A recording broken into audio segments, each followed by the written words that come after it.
We're back at Thousand Trails Medina Lake, and there's a lot of deer around here. We got this little buck in here. It's pretty cool. Clay and I, who's over there recording, saw a nice buck this morning, like a big one, but I couldn't get him on film. He was too quick.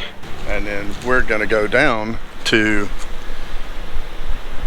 you're gonna create a loop in the time continuum, Right? sir. What year is this? So where are we leaving when we go here? What? We're gonna try to hit up a rest area on the way to Big Bend National Park. Talingua. That's what I was trying to think of. Talingua. Yeah. Later that evening, I was able to find that big buck that we had saw earlier and get a couple good shots of him here in a different section of the park. We first stayed at Thousand Trails Medina Lake back in March of 2022, and it looked quite a bit different than it does today. I'm going to show you side-by-side drone footage from March of 22 and now, and you can see that all the water in this part of the lake is completely gone. The boat dock has been taken over by Mother Nature, and it's nothing but trees and trails at the bottom of Medina Lake now. It's a little sad to see it in this condition. You can tell how popular this area used to be with boat launches that aren't even touching the water and signs still up about where you can park your boats and that kind of stuff. But it's still a neat area to visit. Lots of deer in the park and lots of trails where the lake once was. Ooh. Good morning, y'all. Holy cow, it is cold here in Texas. We got down to freezing last night. In fact, our basement temperature sensor kept going off because we just had electric heat going. We didn't have our aqua hot system going. So, but I don't really have anything down there that I need to worry about freezing anyway, so it's not a huge deal. Well, we left Thousand Trails Medina Lake just outside of San Antonio, Texas yesterday, and we are caravanning with 3 other couples. Clay and Maria from our Road Less Travel, John and Donna from the Cattywampus Travelers, and then our friends Dale and Allison. So we're here at Fort Stockton, Texas, on our way down to Big Bend National Park. We just stopped here for a night. We were going to do some boondocking last night, but we decided to actually stay at this RV park that we're at right now. It's called Hilltop RV Park, and man, this is a nice little park. It's veteran owned. They do have a military discount, and you can tell that a veteran owns this because it's all about America. There's a giant US flag up. There's a bunch of flags for all the different services, and this is a sweet little park. The reason I actually kind of wanted to boondock last night is to test out our batteries. So I did get them installed, and I'm going to go over all that here in a second. Unfortunately, all the video that we took during the install of the batteries is gone. The card got corrupted or something happened, but I lost all that video. So I'm going to just explain exactly what I did to upgrade our 2025 Fleetwood Discovery 40M to lithium batteries. If you watch our last video, I talked about the kind of batteries and some of the stuff and things I had to do to prepare to put the lithiums in here. I'll kind of briefly go over those as well, but if you want to check that out, I'll pop a card right there. So the first thing I had to do is change the battery isolation manager. When we had fifth wheels, we did not have to worry about that because we had one battery bank for the entire RV, whereas when you're in a motorhome, you've got your chassis batteries for your engine and all your components like a regular car, your gauges and all that radio, all that kind of stuff. And then you have your house batteries, which is a whole separate bank of batteries for everything else in the RV. I didn't change the chassis batteries to lithium. Most people don't. There's really no reason to. I just changed the house batteries. So you have to have a battery isolation manager so that when you're driving down your road, your alternator is not going to get fried by trying to charge lithium batteries. So here's the old battery isolation manager that I took out. This is not lithium compatible, and I put in a new one. Let me show you that. So there's the new BIM right there. You can see there's the old one. It looks exactly like the new one, except it's a different color, and this one is lithium compatible. So it's going to divert the voltage coming from your alternator to the 2 different banks of batteries to make sure each one is properly charged. We got some new presents under here too. We got some new e-bikes, which we'll show you here in a little bit, and I'm going to do a complete different video on these. Alright, so here's the new batteries. So these are made by Redodo, which I talked about in our last video, and we have 6 100 amp batteries, and I hooked them all in series, and I was able to repurpose almost all the cables that originally came with this RV. The RV came with 6 6-volt batteries, so it was hooked in series parallel. So I had to rewire the entire thing, and luckily I had my friends John and Clay help me do that. So we had to rewire it in parallel. The only thing I needed to get was a couple ends to make some new cables for the jumper cables, but I was able to repurpose all the cables that came with the RV. Now we do have a little redneck engineering for temporary reasons anyway. You can see there's some zip ties here. These are the tie downs that came with the original batteries, and the original batteries had a little lip on them for this bracket to rest on, which the new ones did not. So we just improvised with some zip ties, but man, these things are secure. They're not going anywhere, and so far so good. We drove about 300 miles yesterday, and they didn't even move. Here's the other 2 batteries right here. And then there's the chassis batteries, which I did not change to lithium. These are actually 12-volt lead acid batteries. Overall, the project was pretty easy. It was a little time consuming as far as just building cables and making sure everything mounted in there correctly, but as far as hooking it up goes and testing, it was a piece of cake. A couple things we had to do to prepare the batteries to get installed into our new RV was to charge each one individually. And the reason you do that is to balance the voltage between all your batteries, because they're all different when they come from the manufacturer. So I did order a lithium battery charger, and I was able to charge each battery individually. It took me a couple days because it took about 3 or 4 hours per battery, and that was 6 batteries. There was something I had to do in order to get those batteries charged though, because the lithium battery charger that I purchased would not wake up the batteries as they came from the manufacturer. So I actually had to jump the batteries off the Jeep one by one, just for like a second, to wake up the batteries, and then I was able to charge them with the lithium charger. Once the batteries woke up though, I was able to connect to each battery via Bluetooth through the app, which I'll show up on the screen, and the app is pretty cool. You can connect to each battery individually and get the status of it, the charging rate, the amp hours left on it, all that kind of stuff. And then you can also set up your group of batteries based on how you have them laid out in your RV. Each one is assigned a serial number and it's stamped right on the battery, and you can set it up in the app so it's in order, and that way if you have an issue with the battery, you know exactly which one it is. Once I got the batteries installed, then I just had to go into my Firefly system that came with the RV to adjust charging to lithium batteries versus lead acid batteries. I had to do that on the inverter as well as the charge controller for the solar, because we do have one 365 watt solar panel on the roof, and the charge controller that came with it is lithium capable. You just have to change the setting.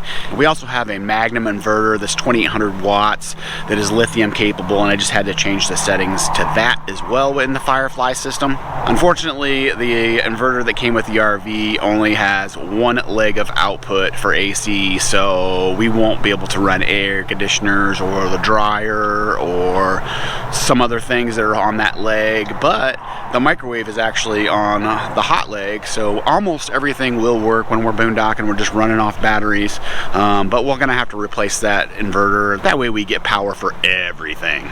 But so far so good. I'm loving these Redodo batteries, and I can't wait to test them out boondocking. We are actually going to be heading to Big Bend National Park today. We're there for I think 5 days, and then we're going up to White Sands National Park where we're going to be boondocking for 3 days. So we're going to put these batteries to the test, and then probably next video I'll give you a report on how they did. Well, we finally made it to Big Bend National Park. We've actually been here like 3 days, and a virus went through our caravan and half of us got sick. So Jen, I, Clay, and Maria, we've all been down and out the last couple days, so we haven't even got to explore yet. And tomorrow is pre-travel day already, so our time has been shortened here big time. And then we're supposed to go to White Sands National Park after this, but we got a huge cold front coming down. The Midwest is getting a bunch of snow, and White Sands, where we're supposed to be going, is like highs in the 30s, lows in the 20s, even the teens. We're gonna skip that. Today's Sunday, so we gotta wait till tomorrow when things open to figure out an alternate plan. So today, we're just gonna do a scenic drive because none of us have the energy to go hiking or do off-roading or anything like that. We're all still kind of recovering. Tomorrow's Jennifer's birthday, by the way, so make sure you wish her happy birthday down in the comments. She's gonna be 31? Yeah, 31. 31. So we're gonna go with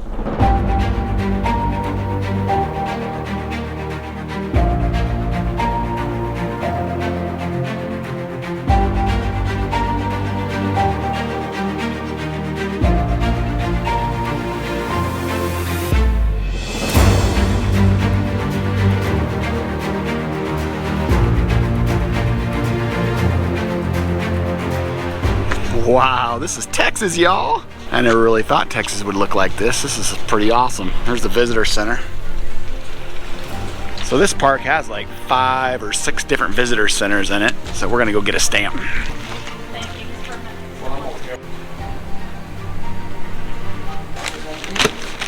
Time for the stamp. Yeah.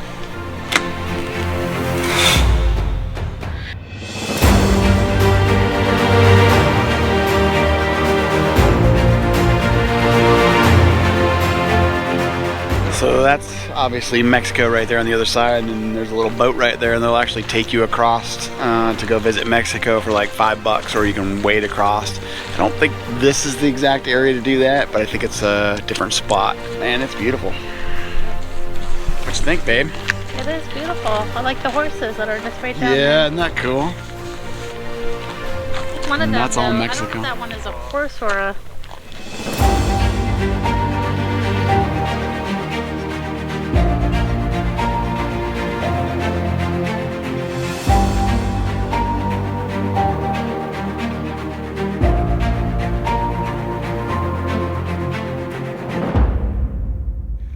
Well, our time has come to an end here already. Yeah. And being sick just kind of screwed us all up. We Yeah, didn't get it to did. do hardly anything here, unfortunately, at Big Bend National Park. But we did want to show you this RV park that we're staying at. It's pretty nice. It's called Roadrunners Travelers RV Park. Yep. And there's like no office, everything's done online. You check in online, you reserve online, but they will answer the phone if you call them, which is pretty cool.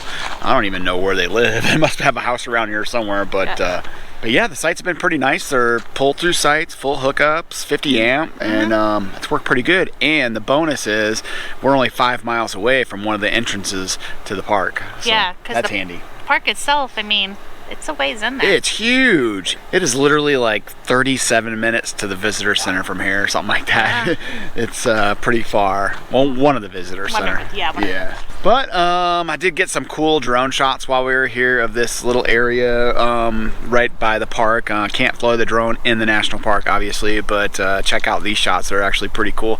In fact, as I'm showing you the shots, I see a dust devil over here to my right. You can see it. Oh yeah, I do see it. Yeah, this park is nice. Yeah, I think we'd come back here again. It's kind of emptied out though. Everybody knows this weather's coming. That's another reason. Today's kind of our last nice day. High's only like 55 today, but it's sunny.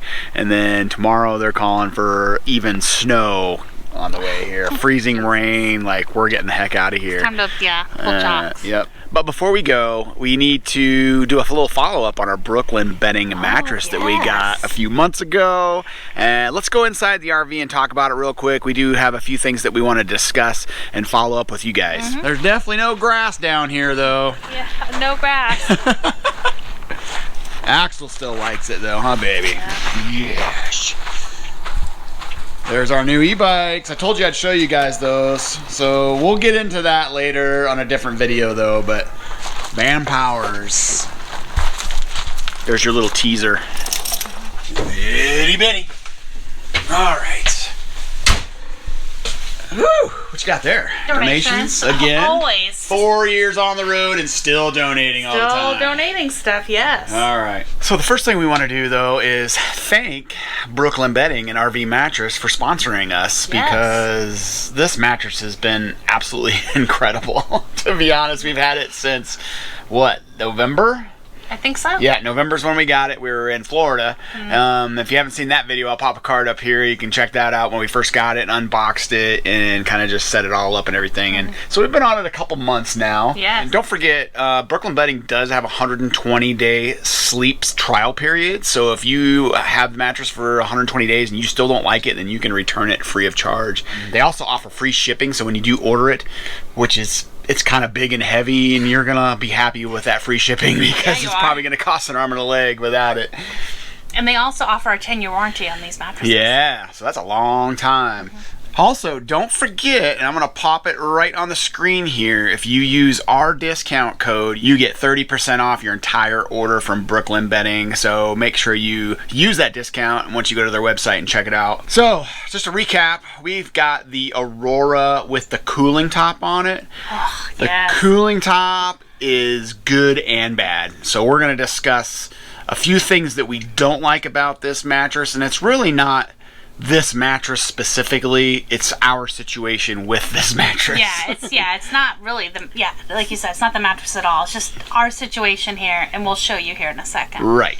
Our situation here, as you can tell, the mattress is really stuck. Stuck in there. Not any room on the sides here. Not at all, as you can see. So, I mean, it's the same size mattress that we had, but on the bed. And it's just the design of this RV, this slide out. This is a king size. Makes it a little difficult to change the sheets.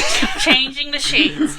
It's like running a marathon. It's like my biggest struggle is changing the sheets. So I can press the button to put the bed all the way down so it's flat. That's easy.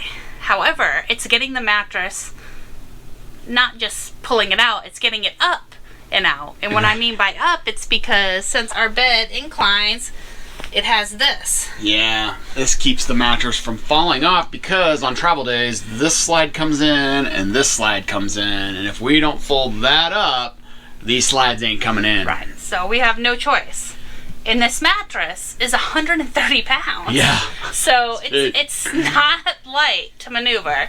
So, and because there's just not a lot of room, that's our biggest struggle is changing the sheets. Changing the sheets. Let's talk about that for a minute, because most people think, you change the sheets once a week or whatever it is. But if you got the cooling top and you don't have the correct sheets, you're going to be fixing those like every other day. That cooling top is amazing. It does work and keep us cool, but it's also slippery. So there are some fitted sheets out there that just don't want to stay on the bed. And I'm probably not the best person when it comes to sleeping still anyway. It's like a toddler. I move around a lot, and every morning my sheet has come undone, and it's a real pain to get back in. But we have since remedied that with different sheets. Yes, we did buy some new sheets. We got some bougie sheets. So we got some Carrie Loha sheets from Costco. From Costco. So right? they have a website and they have sheets on the website, but Costco happened to have their these ones right here. These ones, like they're not cheap. They were $149. However, I love these sheets. They are pretty nice. And I'm probably gonna have to go order another pair. And it does seem to fix our whole issue of the fitted sheet popping off the mattress every morning. Because these fitted sheets, they have like on the underside, it's kind of, I can't even, like a grip. And they fit perfect. And they're cooling. Yeah, so now with these sheets, we can actually really feel that cooling top that's on the Aurora mattress. And it's pretty amazing. Mm-hmm. I mean, the mattress is amazing itself. Like when I have these sheets or sleep on that cooling mattress, my hot flashes at night don't seem to be as bad. Yeah, that's great. And if her hot flashes aren't that bad, then I get to sleep better. So overall, I'd say we are 100% happy with this mattress for sure. Mm-hmm. Just, a couple challenges that we have based on our situation. But tell you what, you have this mattress in a house where you got all kinds of room, and it would just be absolutely amazing. Or, if your RV is situated a little differently, you have more room. But we make it where I love it, and I'm not going to get rid of it. We just adapt and overcome. Yep. Adapt and overcome, that's right.